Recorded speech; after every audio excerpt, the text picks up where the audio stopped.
Estados Unidos o más bien desunidos. El punto es que millones creen en Donald Trump y otros millones más en Joe Biden. El grave problema es que ambos bandos están encendidos en furia y desprecio por el otro, y unos más hasta armados están. ¿Qué llevó a Estados Unidos a tener este sentimiento? ¿En qué umbral estamos parados y cuál es el gran peligro? Mi nombre es Roberto de la Madrid y esto, que es suyo, Detrás de la Razón.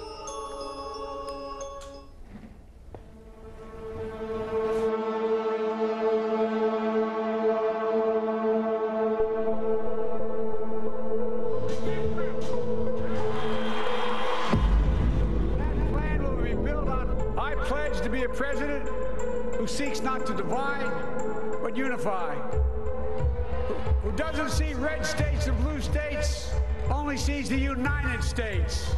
La palabra división o polarización ahora es la principal preocupación para todos, incluido Biden, porque es un hecho y es un problema.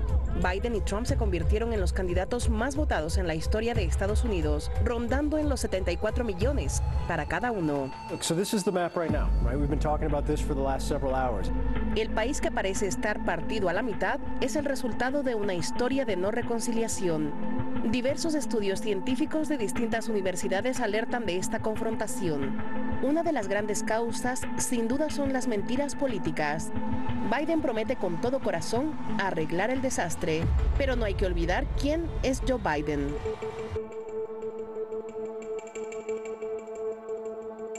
La misma Kamala Harris, la ahora vicepresidenta de Biden, recordó lo racista que es Biden, cómo se opuso a la integración de las minorías y cómo cooperó con los senadores segregacionistas. It was hurtful to hear you talk about the reputations of two United States senators who built their reputations and career on the segregation of race in this country. And it was not only that, but you also worked with them to oppose busing. Que es un supremacista. Menospreció a todo el continente americano, incluida la OEA, poniendo por encima la supremacía británica. Que se hunda Argentina, primero está el Reino Unido en el conflicto de las Malvinas. It's clear that the Argentinians are the aggressor. It's clear the British are right, and it should be clear to the whole world where the United States stands. Así celebró Trump. Ha iniciado una serie de demandas, incluso irá ante la Corte Suprema, porque dice que no saldrá de la Casa Blanca. Busca demostrar que hubo fraude. Por si faltara polarización, su hijo fue más allá, pidió ir a la guerra total hasta la muerte. The number one thing that Donald Trump can do in this election is fight each and every one of these battles to the death, so that we get full transparency in the process. I've lost all faith in the process. I think the Democrats are used to this from a Republican Party that hasn't had a backbone.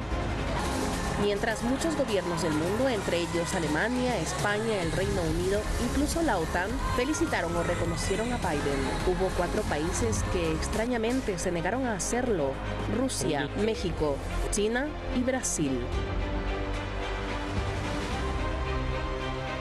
También hay algunos que indicaron que es hora de que Estados Unidos cumpla.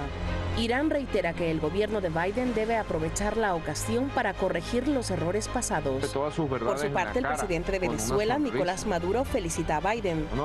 Está dispuesto a un diálogo. Le exige cambios y una relación basada en el respeto mutuo. La agredió, la golpeó. Pues ahí están las cosas. No es juego, las declaraciones son verdaderamente incendiarias de cada bando. Bueno, las gracias son esta noche para Ali Hosseini, quien está hoy como investigador, el jefe de jefes Shahram Solfagari, y a la coordinadora internacional Hamideh Fallah, y por supuesto a todo el equipo. Y más que todo a usted, porque pues usted es la conciencia, usted decide y usted concluye en este programa. Intérprete de algo pues muy difícil, porque quien intenta hacerlo normalmente fracasa. Así me gusta presentarlo y lo hace parcial, pero él afortunadamente ha estudiado mucho para darnos una de las visiones más completas. Escritor, periodista, articulista, investigador, Iñaki Gil de San Vicente, un gusto de que estés aquí siempre. Representante de un sector de jóvenes que definen sin duda los desafíos de la actualidad, cientos de miles lo siguen. Periodista que se define interesado en los avatares de la aldea global. David Enguita, gracias.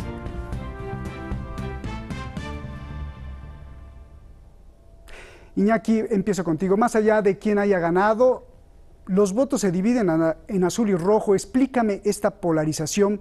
¿Por qué el país está roto entre azul y rojo? Ambos defienden a capa y espada a su candidato. Dos preguntas. ¿Quién tiene la razón y a qué peligro nos lleva esto, por favor, Iñaki? Bueno, primero tendríamos que cuestionar el propio sistema de partido norteamericano. Los azules y rojos oficialmente, en la práctica y diariamente defienden a un solo poder, que es el poder del dinero. Lo que pasa es que dentro de los azules, dentro del Partido Demócrata, hay diversas gradaciones de azules, ¿no? Incluso hay azules que son de una radicalidad cercana al socialismo más radical, ¿no? Dentro de las organizaciones de la izquierda norteamericana ha habido un debate muy serio sobre si había que apoyar a Biden o no había que apoyar a Biden, ¿no? Una parte que no se sienten demócratas al estilo oficial han dicho que no apoyan a Biden porque es más de lo mismo, pero con buenas palabras, ¿no? Otra parte han apoyado a Biden diciendo que es, digamos, el mal menor y abre alguna esperanza, ¿no? Y al menos ha prometido algunas pequeñas cosas que luego, si tenemos tiempo, veremos, ¿no? Luego, dentro de los movimientos de origen afroamericano y los movimientos latinos, etcétera, hay organizaciones que también se declaran, digamos, de un socialismo radical y que han tenido la misma reflexión, ¿no? Y hay muchos sectores que han apoyado a azul, a los demócratas, simplemente por una política contra la brutalidad represiva, contra la pobreza, etcétera, ¿no? A la izquierda de Biden hay un sector que ha crecido, que es muy difícilmente cuantificable, ¿no? Luego, por otra parte, dentro del Partido Rojo, dentro del Partido Republicano, hay los que son claramente neofascistas de derechas, todo el grupo que le ha apoyado masivamente de fundamentalistas cristianos, y luego hay un partido republicano de centro derecha, que incluso se ha distanciado frontalmente de Biden después de las elecciones, como Bush padre, pero también ha habido otro sector que, siendo crítico, le ha apoyado en último caso porque preferían, una vez que le conocen, controlarle en otros 4 años, que no un gobierno de los demócratas.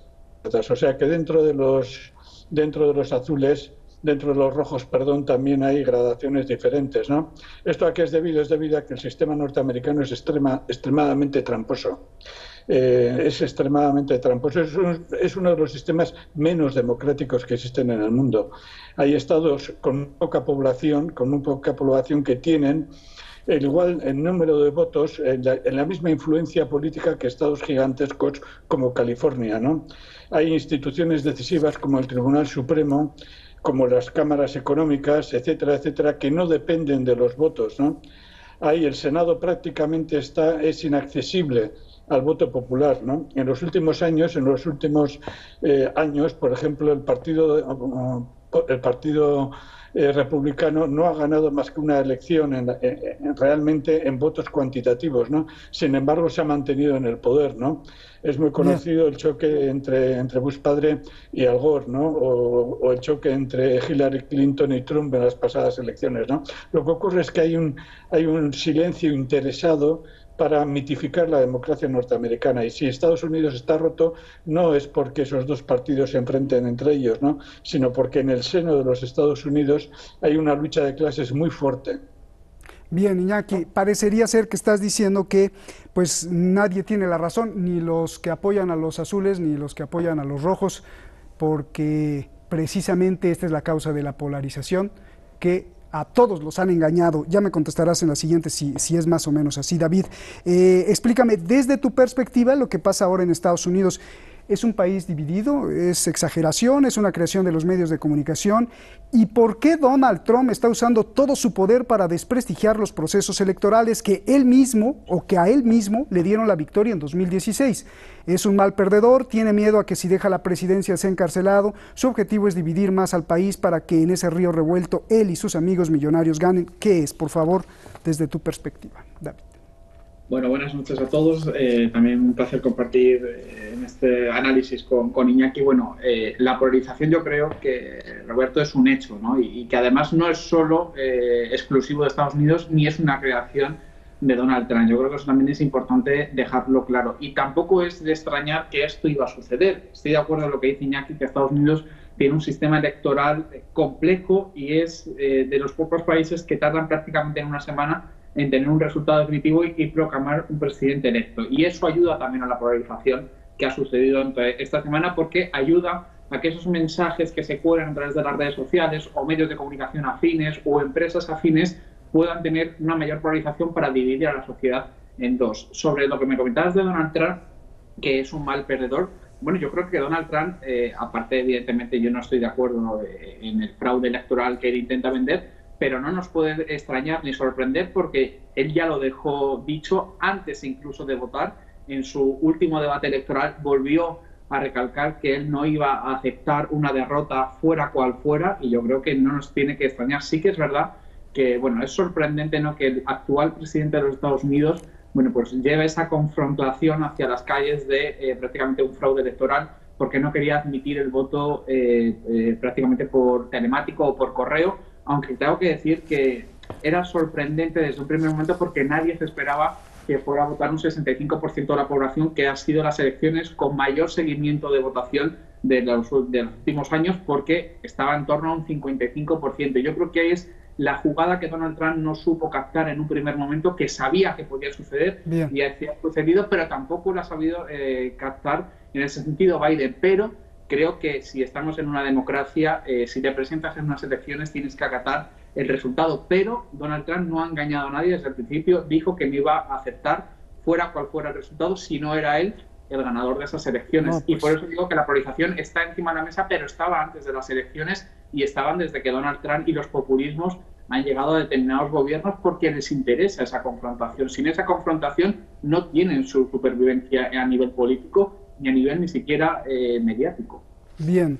A ver, Iñaki, hay un grave problema. La gente que sigue a Donald Trump, y estamos hablando de la conciencia no de una persona, sino de millones de personas, asegura lo siguiente: el Deep State, eso es lo que dicen los seguidores de Trump, el Deep State o Establishment ha puesto durante años a demócratas y a republicanos, algo como lo que estabas diciendo tú, pero en 2016 nunca calcularon, el Deep State, que Donald Trump es tan agresivo y irreverente que los traicionó. Por ello, el impeachment, la trama rusa, los medios de comunicación del establishment en contra de Trump, porque le surgía sacarlo. El discurso sistemático creó una figura, dicen, de desprecio de Donald Trump más de lo que es para sus seguidores. Creen que Trump, sea bueno o malo, es una oportunidad única en la vida para que la humanidad se quite de encima al Deep State.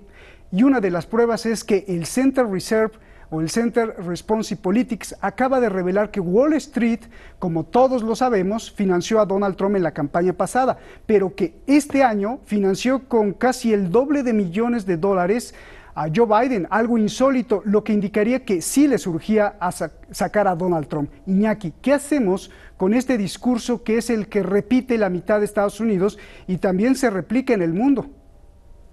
Bueno, lo primero que hay que hacer es ver sus causas históricas y sus causas sociales, ¿no? Las causas sociales son muy claras.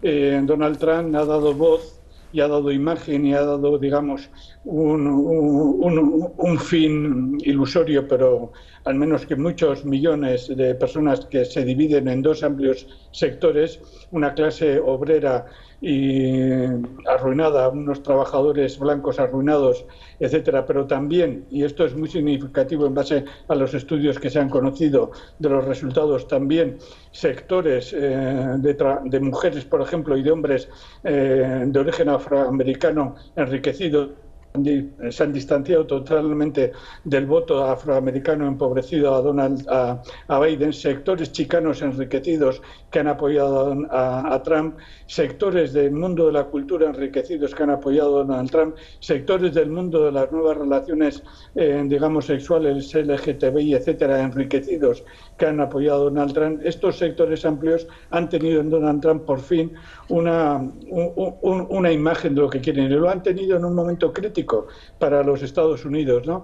La catástrofe económica, la situación de pérdida de poder internacional, etcétera, etcétera. Esto por una parte. Entonces es lógico que hayan buscado en ese líder, hayan buscado una justificación para explicar por qué una parte del dinero de la clase rica estadounidense ha abandonado a Donald Trump cuando ha visto que lleva a Estados Unidos a un callejón sin salida y que es mucho más fiable para sus intereses a nivel mundial, es muy el equipo de Obama, que es realmente el que está mandando en estos momentos, ¿no? Eso por una parte. Por otra parte, es una táctica muy clásica en la historia, ¿no?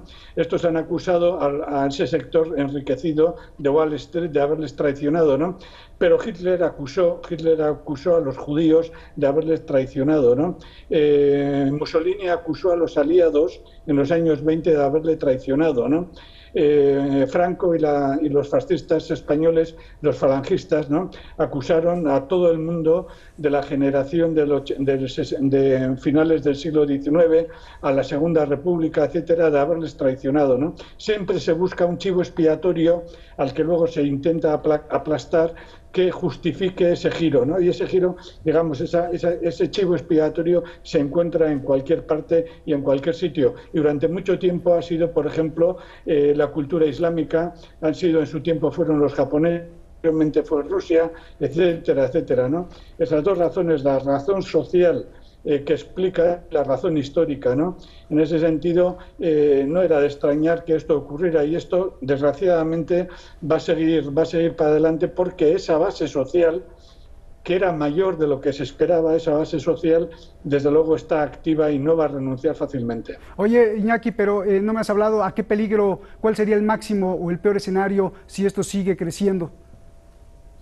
Pues una tendencia a esperar 4 años para que Donald Trump vuelva a presentarse a las siguientes elecciones, y ya con el tiempo aprendido y con las cosas que habrán ido reorganizándose en ese tiempo, avanzar hacia un Estado fuerte norteamericano, mucho más duro internamente, y desde luego sin los errores cometidos por parte del Partido Republicano y por parte de Trump, sin los errores cometidos. Intentarán, si ganan dentro de 4 años y si Trump es presidente dentro de 4 años, intentarán aplicar en 1 año lo que esta vez han aplicado en 4. Bien, pero con ninguno de los dos estaríamos mejor, ¿no? A ver, David, hay algo también muy importante. Se ha revelado un documento hecho en agosto por un grupo de expertos tendidos hacia el Deep State. Gente como Rosa Brooks, una investigadora en leyes y experta en cuestiones militares, quien ha sido señalada como adivina de masacres antes de que pasen, y parte fundamental ella, de la Fundación Open Society, o sea, la fundación de George Soros, o gente como John Podesta, que ya lo conocemos, entre otros. Elaboraron un documento donde se analizan escenarios para quitar a Trump de la Casa Blanca al puro estilo de los golpes de Estado en América Latina, y como el último que se reveló contra Evo Morales. Se acusa también que en este documento llamado TIP o TIP, Transition Integrity Project, es la hoja de ruta de un golpe de Estado contra Trump. ¿Es posible que esto sea real? Un plan así, te pregunto, David, conociendo las artimañas de Estados Unidos que ha usado en la historia del mundo, o un documento para dividir aún más al país. ¿Cuál es el plan que está detrás de todo esto, por favor? A ver, el problema de todo esto, Roberto, es que evidentemente todas estas cosas que están surgiendo tienen un plan, y no sé quién lo ha ideado, pero sí que es cierto que todos esos países que me has hablado, incluso también todos esos países occidentales, están directamente también afectados por un antagonismo social y que amenaza sobre todo a fracturar en dos las sociedades. Me has hablado de países que ya lo han vivido constantemente, como por ejemplo se vio en el Reino Unido con un referente del Brexit, también ha vivido en Colombia con los acuerdos de las FARC, ha pasado en Chile con la nueva constitución que hablamos hace poco, en Brasil con la revolución de Bolsonaro, y también en España, Francia, Italia y otros países de la Unión Europea recientemente. Son cosas que de vez en cuando se interesa por intereses de fracturar a la sociedad, por lo que te decía, porque hay determinados países, sectores políticos, como por ejemplo pasa en España con Podemos y con Vox, que son de signo contrario, pero que son dos caras de la misma moneda e interesan dividir a la sociedad, porque si no su electorado estaría desmovilizado. Y esas son las cosas que van apareciendo, que luego se dan cuenta o aparece que todo fue ideado por el propio, en este caso, creador de la campaña, pero que luego no tiene un efecto real sobre la ciudadanía y la gente que realmente sigue esos discursos de odio, o que incluso esas cuestiones que se lanzan a través de las redes sociales, que sirven simplemente para avivar esa polarización, pero que no es la realidad ni siquiera de las inquietudes que al día a día tiene un ciudadano. Además, también quiero decir, que no lo puedo decir antes, que no solo la polarización ha venido por parte de Donald Trump. También quiero decir que acaso, o me pregunto si acaso desde la izquierda mediática norteamericana no se ha polarizado también a la sociedad tras la victoria de Trump. También esto ha beneficiado.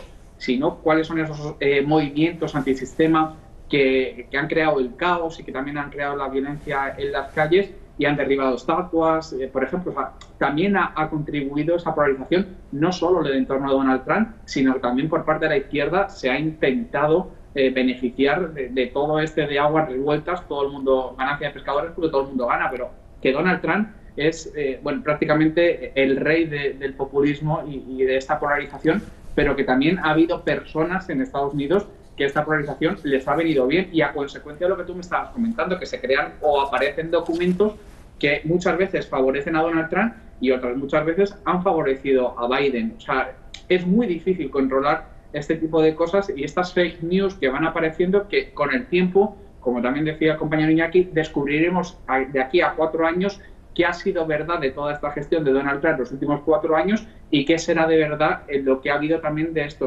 última semana de elecciones, que también evidentemente cuando llegue Biden a la Casa Blanca también intentará tirar de esa manta para saber qué artimaña tenía interna Donald Trump para crear esa polarización, ¿no? Bien, ya nos vamos, Iñaki. A ver, me interesan sobre todo 4 países muy importantes.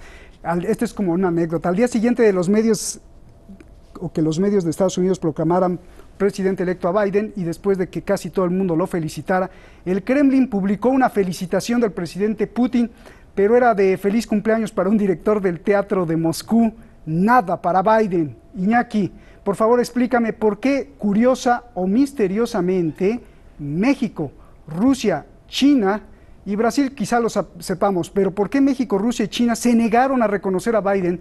Es más, se negaron a mencionarlo como presidente o posible presidente electo. Nada. ¿Por qué? Bueno, por una razón muy sencilla, porque son países escarmentados. Son países que han sufrido y que temen sufrir y que están sufriendo 100.000 formas de agresión norteamericana sobre ellos, ¿no? Lo de México está muy claro. Los desprecios, la chulería, las exigencias, el maltrato histórico con respecto a México le lleva al gobierno de México actual a tener cuidado con lo que dice Biden, ¿no? De hecho, cualquier analista que tenga un mínimo de conocimiento de datos sobre los proyectos que ha anunciado Biden saben que son meramente propagandísticos en estos momentos, ¿no? No tenemos tiempo para analizar las promesas que ha hecho Biden recientemente, ¿no? Esos 6,8 billones de dólares dedicados a una transformación en 10 años, ¿no? Vamos a ver, eso es una forma de engañar a la gente por la situación económica, y los mexicanos son los primeros en sufrir, ¿no? Los mexicanos han visto que Estados Unidos con Trump o con Obama han tratado criminalmente a cientos de miles de niños latinoamericanos. Entonces ya tienen hasta recientemente ya tienen hasta tal hondo en su sentimiento el desprecio racista de Estados Unidos que primero se palpa. Y si miramos a Rusia, otro tanto. ¿Y China qué vamos a decir de China?